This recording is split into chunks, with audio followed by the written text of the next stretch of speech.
సరే ఇది పట్టుకో.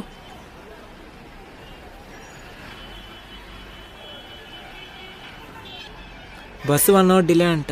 ముందు వాటర్ తాగు.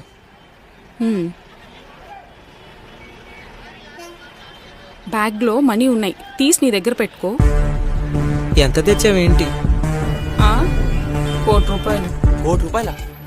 ఏయ్ ఎవరయ్యా నువ్వు? 2 కోట్లు, 3 కోట్లు, 4 కోట్లు, 5 కోట్లు.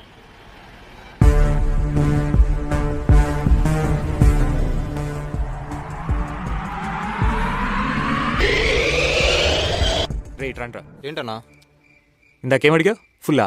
ఏరా నీకు ఆఫా వాళ్ళలాగా ఫుల్లా? బట్టలు ఉన్నారా ఇందులో? బట్టలా? అసలు ఏం జరిగిందిరా? డబ్బులు ఎక్కడరా? వైషు, ఈ డబ్బు ఎక్కడి నుంచి వచ్చింది?